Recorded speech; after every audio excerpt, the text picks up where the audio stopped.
Bonjour, je m'appelle Adela et je suis une étudiante en quatrième année d'études françaises et une élève de la matière de français juridique. Je suis ici aujourd'hui pour vous présenter une autre de mes vidéos pour les projets de cette matière. Cette fois, je vais vous parler des branches du droit, un autre thème essentiel pour l'apprentissage de cette matière.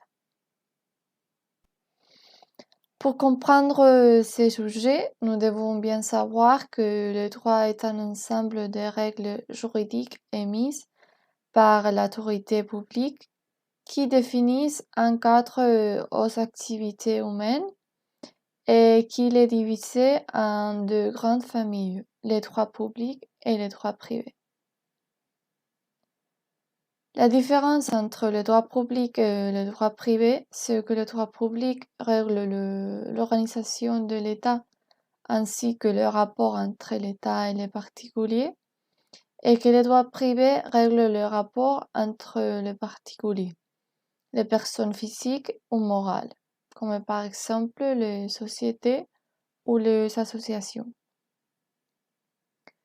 Dans les cadres de droit public sont les droits constitutionnels, les droits administratifs, les droits fiscaux, les droits pénals et les droits internationaux publics.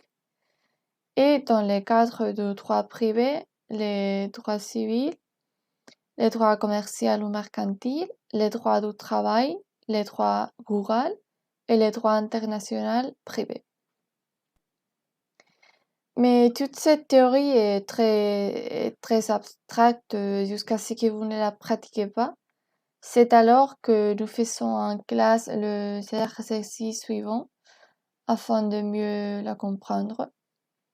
Par exemple, dans cet exercice, on devait deviner quelle était la branche de droit qui régit chaque situation.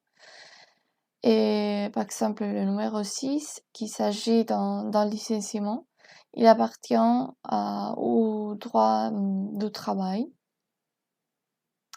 Dans les suivants exercices, on travaille avec deux articles. Et donc, avec ce type d'exercice où nous lisons et traduisons, nous apprenons de nouveaux termes spécifiques de la matière. Dans cet autre exercice qui est très intéressant parce qu'il mélange deux sujets très importants dans cette matière et dont nous parlons des branches du droit et celui des professionnels du droit. C'est un exercice très complet parce que il peut mettre à l'épreuve les connaissances de l'élève. On devait deviner quel était l'émetteur, les destinataires et à quelle branche appartient. Mais c'est la dernière activité qui nous fait aux élèves réfléchir et réaliser que notre jour est régi par les droits. C'est pourquoi la professeure a choisi ce thème, non seulement pour nous faire réfléchir moralement, mais aussi parce que nous avons appris que l'harcèlement est condamné. Dans cette activité, nous avons fait une analyse de l'image. Nous avons aussi découvert à quelle branche de droit appartient. Et nous avons même traduit un article à ce sujet, à partir duquel nous avons extrait du vocabulaire juridique. Enfin, j'espère que vous avez aimé encore une fois ma présentation.